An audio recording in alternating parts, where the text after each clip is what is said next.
ब्रह्मा गुरुर्विष्णु गुरुर्देवो महेश्वरः गुरुर्साक्षात् परब्रह्म तस्मै श्री गुरवे नमः।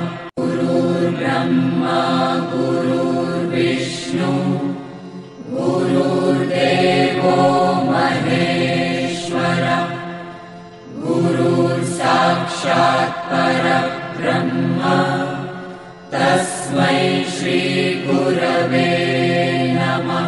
गुरुर्ब्रह्मा गुरुर्विष्णु गुरुर्देवो महेश्वरः गुरुर्साक्षात् परब्रह्म तस्मै श्री गुरवे नमः।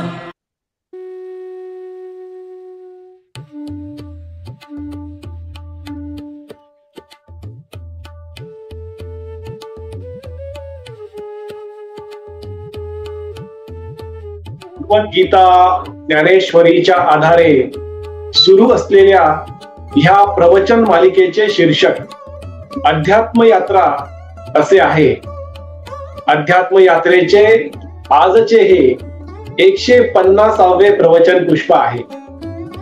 ह्या अध्यात्म यात्रेत सहभागी झालेले माझे सर्व सहप्रवासी साधक बंधू भगिनी आपल्या प्रत्येकाच्या हृदयात सदैव उपस्थित व उपलब्ध असणाऱ्या भगवंतास गुरु तत्वास साष्टांग नमस्कार। ही प्रवचन मालिका भगवान श्रीकृष्ण प्रभू श्री राम संत ज्ञानेश्वर माऊली व सद्गुरु श्री ब्रह्मचैतन्य गोंदवलेकर महाराजांच्या कृपेने इच्छेने आधाराने आशीर्वादाने व फक्त त्या सर्वांच्या कर्तृत्वाने सुरू आहे। आपण आजपासून भगवद्गीता ज्ञानेश्वरीचा 17वा अध्याय श्रद्धा त्रय विभाग योग याचे अध्ययन रूपी श्रवण सुरू करत आहोत। मागील 149व्या प्रवचन पुष्पात आपण मनुष्याने शास्त्र कर्म का करावे, त्याचे फायदे कोणते आहेत आणि शास्त्र विधीने नेमून दिलेले कर्म न केल्याने कोणते नुकसान होते याचे विस्तृतपणे श्रवण केले। आजच्या 150व्या प्रवचन पुष्पात आपण ह्या अध्यायाचा श्रद्धा त्रय विभाग योग ह्या 17व्या अध्यायाचा सारांश समजून घेणार आहोत। ह्या अध्यायामध्ये भगवान श्रीकृष्ण आणि संत ज्ञानेश्वर माऊलींनी कोणकोणते विषय समजावून सांगितलेले आहेत ते संक्षिप्त स्वरूपामध्ये आपण समजून घेणार आहोत। आणि ह्या प्रवचन पुष्पानंतर पुढील 4 ते 5 प्रवचन पुष्पामध्ये आपण ह्या अध्यायाचे प्रत्येक विषय विस्तृतपणे समजून घेणार आहोत।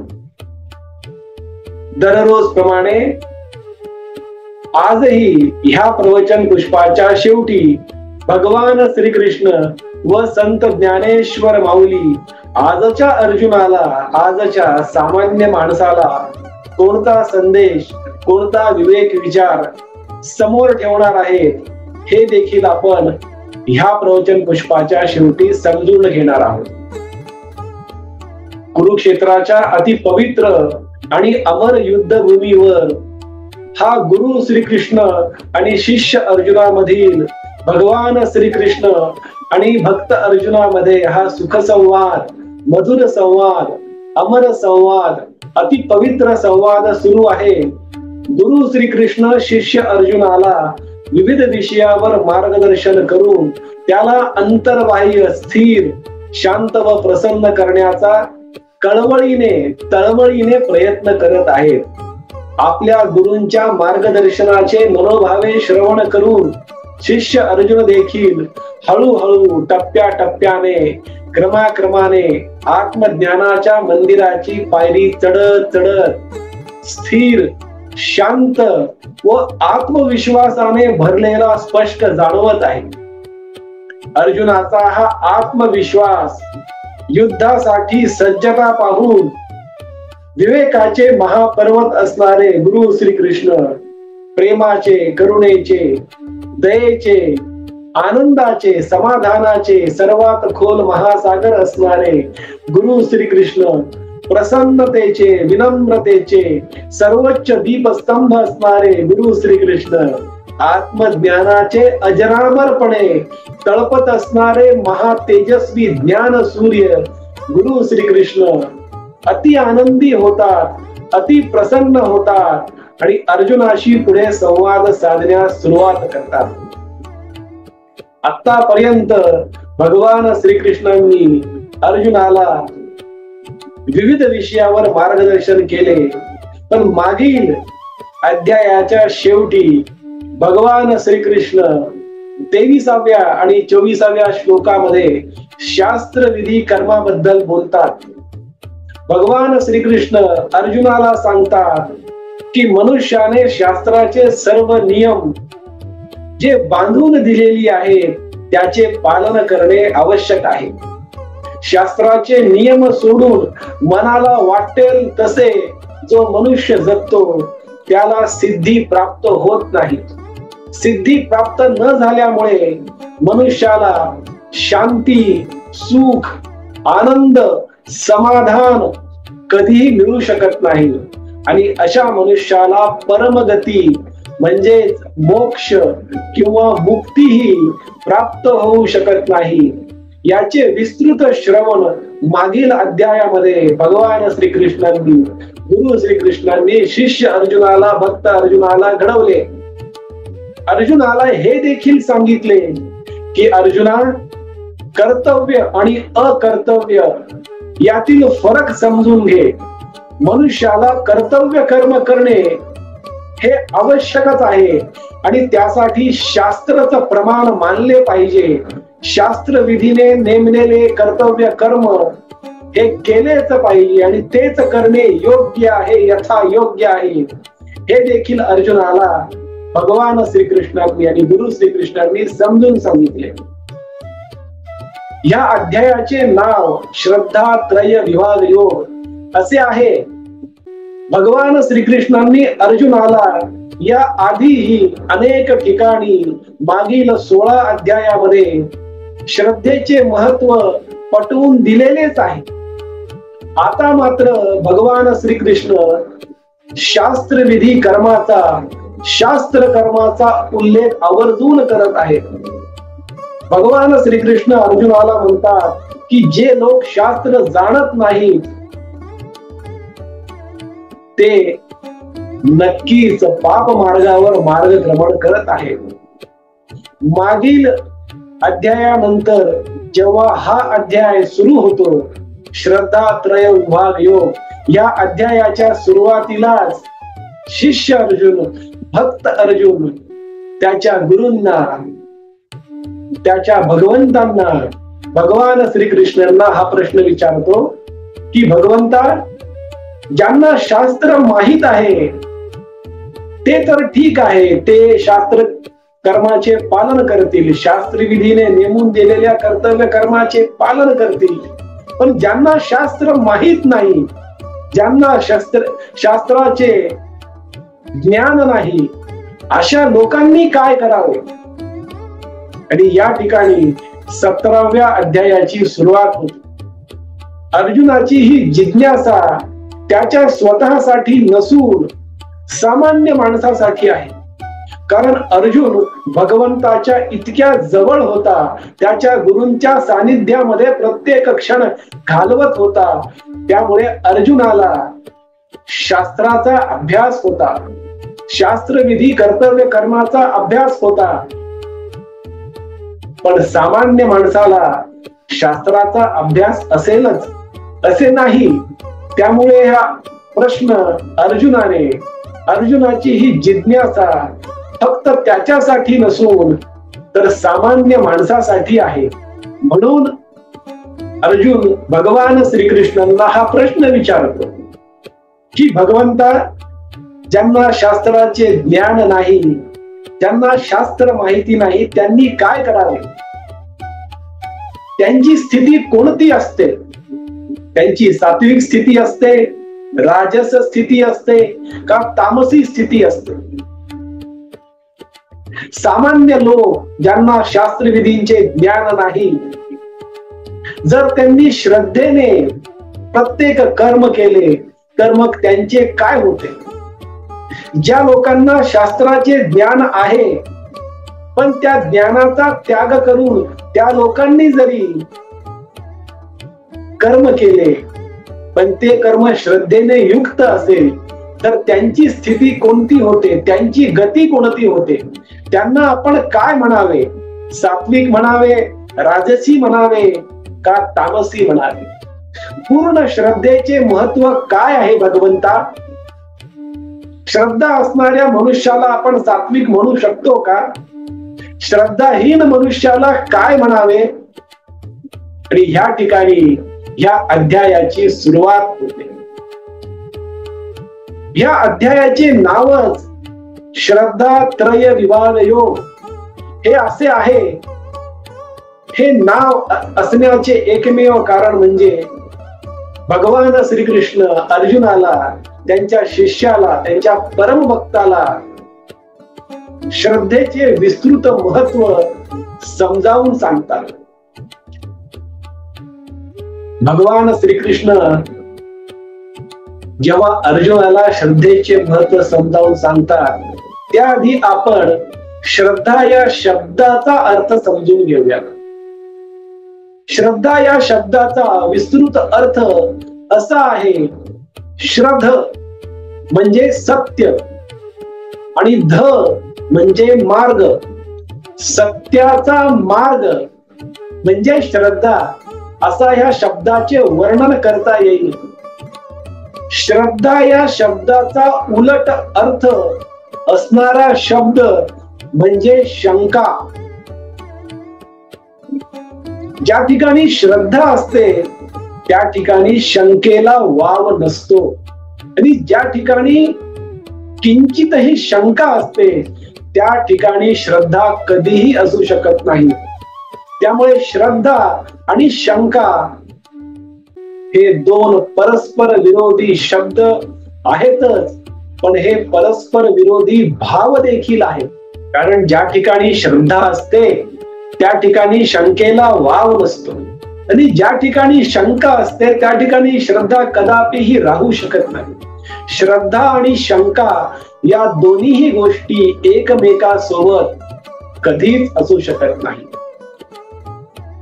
एका महान कवीने एका कवितेत सांगितलेले आपण एका ओळीमध्ये समजावून घेऊया की ज्या ठिकाणी संदेह असतो, शंका करत तिळा तिळाने मरण्यापेक्षा श्रद्धा ठेवून प्रामाणिकपणे मृत्यू आलेला कधीही चांगला, असा त्या कवितेचा एका ओळीतला अर्थ आपण समजून घेतलेला आहे.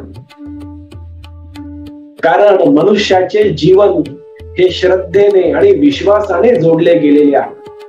मनुष्याने त्याचे जीवन जगताना सावध असलेच पाहिजे, सावधानतेने जगलेच पाहिजे, परंतु श्रद्धा आणि विश्वास देखील असला पाहिजे. श्रद्धा आणि शंका हे दोन शब्द समजावून सांगण्यासाठी आपल्याला रामायणामधील एका अत्यंत महत्वाच्या प्रसंगाचे वर्णन करावे लागेल आणि त्याचे परत स्मरण करावे लागेल. रामायणामध्ये चित्रकूट या ठिकाणी झालेला प्रसंग. प्रभू श्रीराम जेव्हा वनवासाला निघाले तेव्हा त्यांचे बंधू भरत अयोध्येत नव्हते. प्रभू श्रीराम वनवासाला निघाले आणि वनवासाला निघाल्यानंतर त्यांचे पहिले मुक्कामाचे ठिकाण म्हणजे चित्रकूट.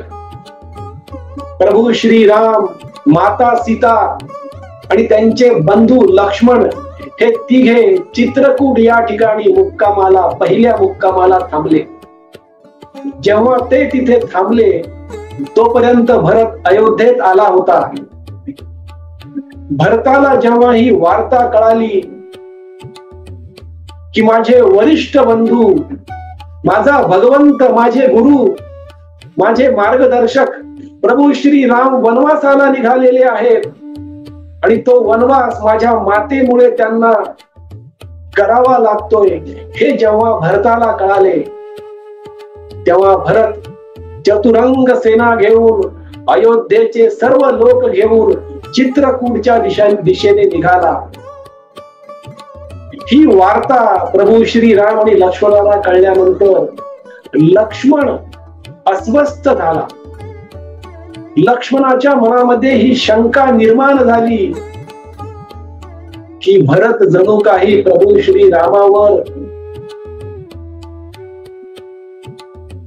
युद्ध करण्याचा दबाव निर्माण करून प्रभू श्री रामांना पराजय करून नेहमीसाठी प्रसिद्धी मिळवून अयोध्येचा सर्वस्व बनण्याचा प्रयत्न करत आहे, शाश्वत राजा बनण्याचा प्रयत्न करत आहे, अशी शंका लक्ष्मणाच्या मनामध्ये आली. तेव्हा लक्ष्मण बाजूलाच बसलेल्या प्रभू श्री रामाजवळ गेला आणि म्हणाला, दादा, लक्ष्मण चित्रकूटच्या दिशेने येत आहे, सेना आणि अयोध्या निवासी घेऊन येत आहे. तो आपल्यावर हल्ला करेल, युद्ध करेल, आपण त्याचा सामना करू शकणार नाही.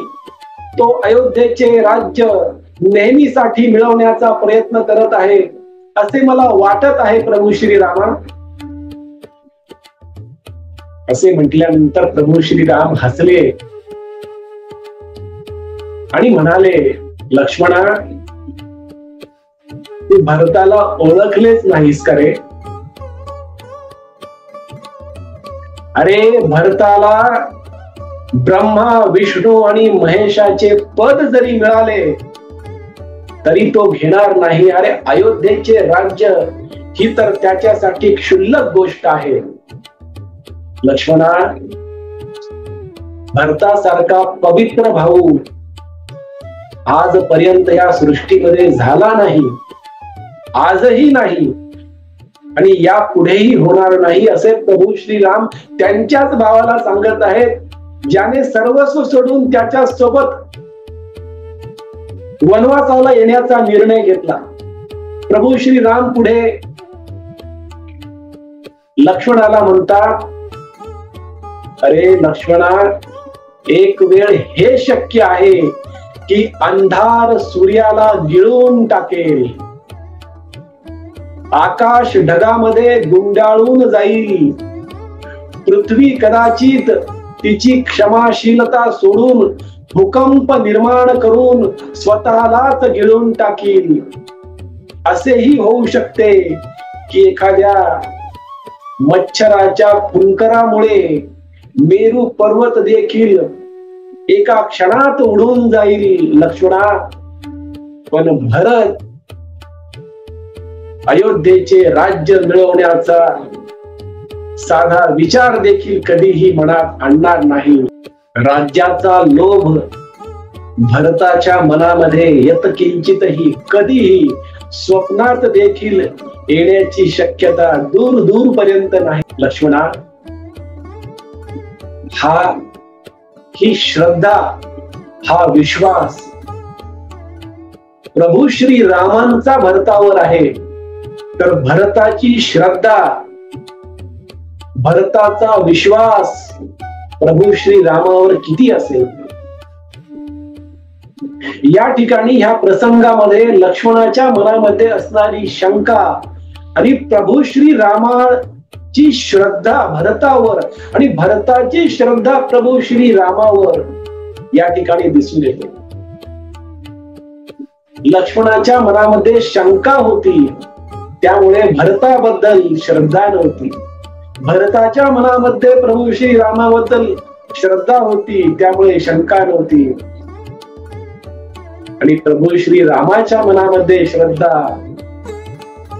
भरताबद्दल होती, त्यामुळे त्यांना शंका नव्हती. त्यामुळे श्रद्धा आणि शंका दोन्हीही एका ठिकाणी कधीच नांदू शकत नाही. श्रद्धा आणि विश्वास हे दोनही शब्द जरी एकसारखेच दिसले तरी त्यात एक सूक्ष्म फरक आहे. श्रद्धा आणि विश्वास हे आप्तवचन आणि शास्त्रवचन याच्यावर अवलंबून असतात. महापुरुष, संत, गुरु, सत्पुरुष जे आपल्याला सांगतात त्याला म्हणावे आप्तवचन. पण पुराणे, कथा, शास्त्र त्यांच्यात जे लिहिलेले आहे ते आहे शास्त्रवचन. असे हे आप्तवचन आणि शास्त्रवचन जेव्हा प्रत्यक्ष अनुभवात येतात तेव्हा श्रद्धेचे रूपांतर विश्वासामध्ये होते. विश्वासाची पहिली पायरी, पूर्व पायरी म्हणजे श्रद्धा. जेव्हा अनुभव आलेलाच नाही पण विश्वास असतो ती श्रद्धा. पण अनुभव आल्यानंतर जे होते त्या श्रद्धेचे रूपांतर विश्वासामध्ये होते. असा हा श्रद्धा आणि विश्वास यामधील सूक्ष्म फरक आहे. साधक बंधू आणि भगिनींनो, आपण प्रत्येक अध्यायाच्या सुरुवातीला पहिल्या प्रवचन पुष्पामध्ये आधी झालेल्या सर्व अध्यायाचा एका वाक्यात सारांश करण्याचा प्रयत्न करतो. त्याप्रमाणे आपण ह्या प्रवचन पुष्पामध्ये ह्या आधी झालेल्या 16 अध्यायाचे एका वाक्यात किंवा काही शब्दात वर्णन करण्याचा प्रयत्न करू आणि त्यानंतर ह्या अध्यायातील विषय समजून घेऊ. गुरु श्रीकृष्ण शिष्य अर्जुनाला सुरुवातीपासून जे कुरुक्षेत्राच्या रणांगणावर मार्गदर्शन करत आहे, जेव्हा शिष्य अर्जुन गुरु श्रीकृष्णांना त्यांचा महातेजस्वी रथ कुरुक्षेत्राच्या युद्धभूमीच्या मध्यभागी नेण्यास सांगतो आणि त्याप्रमाणे भगवान श्रीकृष्ण तो रथ नेतात. मध्यभागी गेल्यानंतर अर्जुन जेव्हा कौरव सेनेमध्ये आपलेच नातलग, मित्र, सवंगडी, गुरुवर्य, बंधू, सखे पाहतो तेव्हा अर्जुनाचा भावनिक असमतोल होतो. तो नैराश्यात जातो. तो त्याची दयनीय अवस्था करून घेतो. त्याचे मानसिक संतुलन बुडते. तो तणावात जातो. त्याचे हात पाय थरथर कापतात आणि त्याच्या हातातील शस्त्र जमिनीवर पडते आणि तो युद्ध करण्यास नकार देतो. त्याच्या मनातील शंका कुशंका अनेक प्रश्न तो भगवान श्रीकृष्णांना, गुरु श्रीकृष्णांना विचारतो आणि त्या ठिकाणी भगवद्गीतेचा पहिला अध्याय सुरू होतो. भगवद्गीतेचा पहिला अध्याय अर्जुन विषाद योग. या अध्यायात कुरुक्षेत्राच्या रणांगणाचे वर्णन आणि निराशेत दयनीय अवस्थेमध्ये गेलेल्या अर्जुनाचे विस्तृत वर्णन आहे. अर्जुन ज्या प्रश्नांचे, ज्या शंकेचे निरसन त्याच्या गुरुकडून विनवणी करतो, मागतो, विनंती करतो आणि त्यानंतर गुरु श्रीकृष्ण शिष्य अर्जुनाला संवाद साधण्यास सुरुवात करतात आणि तिथून गुरु श्रीकृष्णांचे, भगवान श्रीकृष्णांचे मार्गदर्शन सुरू होते. तो आहे दुसरा अध्याय सांख्य योग. सांख्य योगात गुरु श्रीकृष्ण शिष्य अर्जुनाला गीतेचा सार समजावून सांगतात. आत्म्याची संकल्पना, आत्म्याचे अमरत्व, समत्व बुद्धी म्हणजे काय, स्थितप्रज्ञ पुरुषाची लक्षणे कोणती असतात हे दुसऱ्या अध्यायात सांख्ययोग या अध्यायात समजून सांगतात. तिसरा अध्याय कर्मयोग.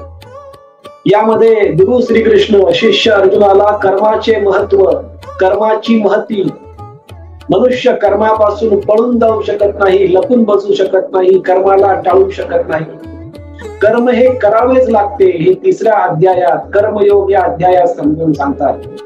चौथा अध्याय ज्ञान कर्म संन्यास योग. यात गुरु श्रीकृष्ण अर्जुनाला दिव्य ज्ञान देतात. कर्म योगाबद्दल, ज्ञान योगाबद्दल विस्तृत विवरण करतात. 5वा अध्याय कर्म संन्यास योग.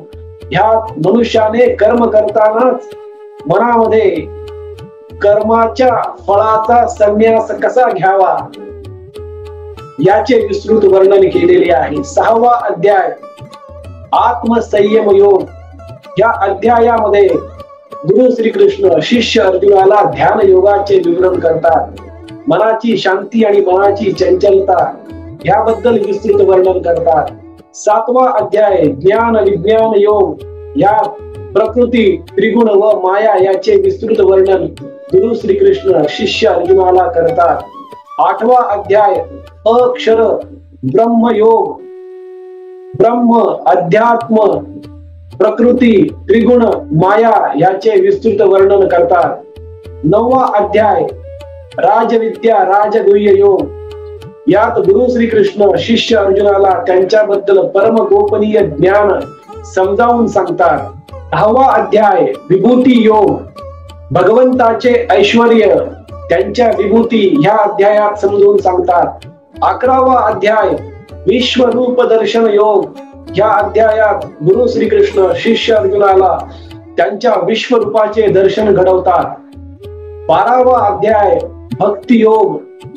भगवंताची प्रेममयी सेवा म्हणजेच भक्ती याची महती या अध्यायात समजून सांगतात.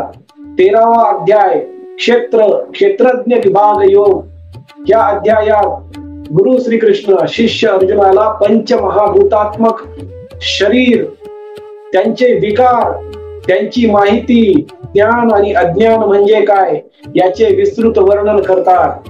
14वा अध्याय गुणत्रय विभाग योग. सत्व, रज आणि तम या 3 गुणांची माहिती, याचे ज्ञान गुरु श्रीकृष्ण शिष्य अर्जुनाला देतात. 15वा अध्याय पुरुषोत्तम योग.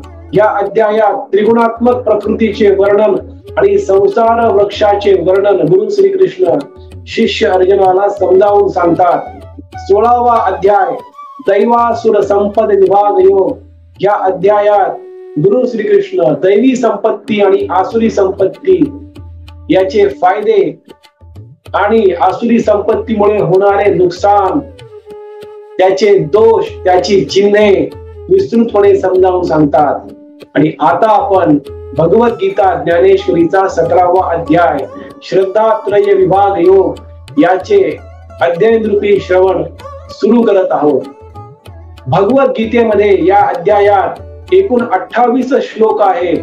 तर या 28 श्लोकाच्या आधारे ज्ञानेश्वरीमध्ये ज्ञानेश्वर माऊलींनी 433 ओव्या प्रगट केलेल्या आहेत.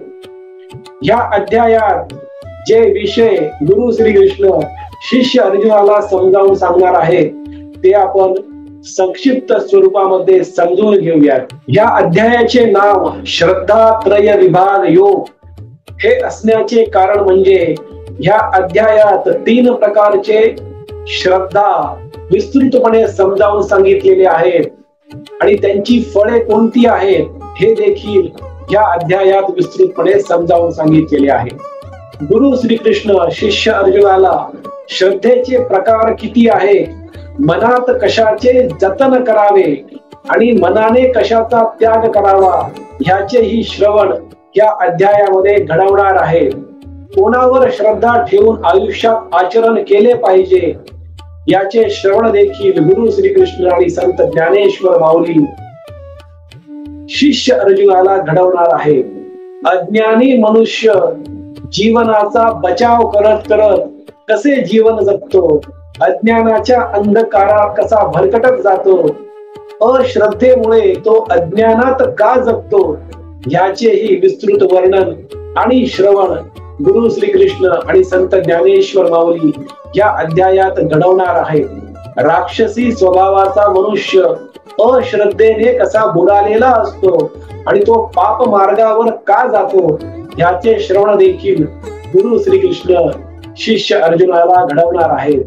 गुणांच्या आधारे मनुष्याला आहार, त्याग, तप, श्रद्धा आणि दान कशा प्रकारे करावे आणि त्याचेही 3 प्रकार कोणकोणते आहेत आणि त्यातील चांगला प्रकार, उत्तम प्रकार मनुष्यासाठी कोणता आहे याचे श्रवण देखील गुरु श्रीकृष्ण शिष्य अर्जुनाला ह्या अध्यायात घडवणार आहेत.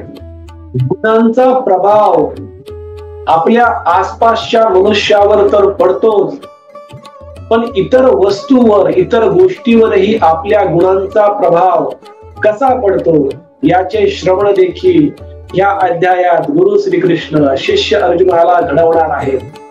आहाराचे अनन्य साधारण महत्व. आहाराचे 3 प्रकार, सात्विक आहार, राजसी आहार आणि तामसी आहार. या तिन्ही प्रकारच्या आहारामध्ये फरक कोणता आहे? सात्विक आहारच मनुष्याच्या देहासाठी, मनासाठी का सर्वोत्तम आहे? राजस आहार, त्याचे कोणते दुष्परिणाम आहेत? आहार विशेष साधारणपणे याचे महत्व का आहे? तामसी आहाराचे दुष्परिणाम कोणते आहेत याचे विस्तृत वर्णन या अध्यायामध्ये गुरु श्रीकृष्ण शिष्य अर्जुनाला घडवणार आहेत. सात्विक त्याग कसा असतो, राजसी त्याग कसा असतो, तामसी त्याग कसा असतो, सात्विक त्यागाचे फायदे कोणते, राजसी आणि तामसी त्यागाचे दुष्परिणाम कोणते आहेत, तपस्वीपणा म्हणजे काय, मानसिक संन्यास म्हणजे काय, सात्विक तपस्वीपणा कसा असतो, राजसी तपस्वीपणा कसा असतो आणि तामसी तप कसे केले जाते आणि त्याचे दुष्परिणाम कोणते आहेत याचे विस्तृत वर्णन आणि श्रवण गुरु श्रीकृष्ण शिष्य अर्जुनाला घडवणार आहेत. दानाचे प्रकार किती? सात्विक दान म्हणजे काय, राजसी दान म्हणजे काय, तामसी दान म्हणजे काय, सात्विक दानाचे फायदे कोणते असतात, राजसी आणि तामसी दानामुळे कशा प्रकारे दुष्परिणाम निर्माण होतात याचे श्रवण देखील गुरु श्रीकृष्ण शिष्य अर्जुनाला घडवणार आहे. ओम तत् सत ह्या 3 शब्दांचा अर्थ काय आहे? अशी ही 3 प्रकारची सच्चिदानंद ब्रह्माची नावे आहेत म्हणून का वापरले जाते? प्रत्येक कर्माच्या आधारे ओम ह्या शब्दाचा उपयोग करून कर्म का करावे? प्रत्येक कर्म, मग ते त्याग असो, दान असो, तप असो, याची सुरुवात ओम ह्या शब्दाने का करावी? ओम तत् सत याचा खरा अर्थ काय आहे आणि असत कशाला म्हटलेले आहे याचे देखील श्रवण गुरु श्रीकृष्ण शिष्य अर्जुनाला या अध्यायामध्ये घडवणार आहे. आजच्या अर्जुनाला, आजच्या सामान्य माणसाला गुरु श्रीकृष्ण आणि संत ज्ञानेश्वर माऊली हाच संदेश, हाच विवेक विचार समोर ठेवत आहे की मनुष्याने श्रद्धेचे प्रकार व्यवस्थितपणे समजून घ्यावे. कोणत्या प्रकारची श्रद्धा मनुष्याच्या देहासाठी, मनासाठी, चित्तासाठी, अंतःकरणासाठी आणि बुद्धीसाठी महत्वाची आहे, उपयोगी आहे हे समजून घ्यावे. त्यांची फळे कोणती आहेत ती समजून घ्यावे आणि योग्य ती श्रद्धा, योग्य तो विश्वास आपल्या भगवंतावर, आपल्या गुरूंवर ठेवावा आणि आपलेही जीवन त्या अर्जुनाप्रमाणे अंतर्बाह्य, स्थिर, शांत, समाधानी, आनंदी, प्रसन्न, विवेकी, विनम्र आणि शारीरिक दृष्ट्याही निरोगी करावे. हाच संदेश आजच्या ह्या प्रवचन पुष्पातून गुरु श्रीकृष्ण व संत ज्ञानेश्वर माऊली आजच्या अर्जुनाला देत आहेत. आपण आजपासून भगवद्गीता ज्ञानेश्वरीचा 17वा अध्याय श्रद्धा त्रय विभाग योग याचे अध्ययन रूपी श्रवण सुरू केले आहे. उद्याच्या 151व्या प्रवचन पुष्पात आपण श्रद्धेचे प्रकार किती आहेत हे विस्तृतपणे समजून घेणार आहोत.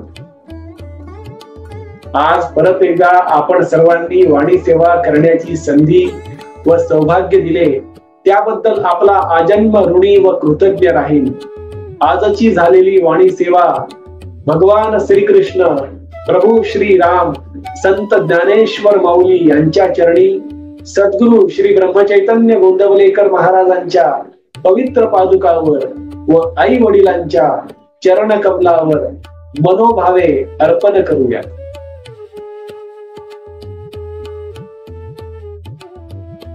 हरे राम राम राम हरे हरे, हरे कृष्ण कृष्ण कृष्ण हरे हरे, हरे राम राम राम हरे हरे, हरे कृष्ण कृष्ण कृष्ण हरे हरे.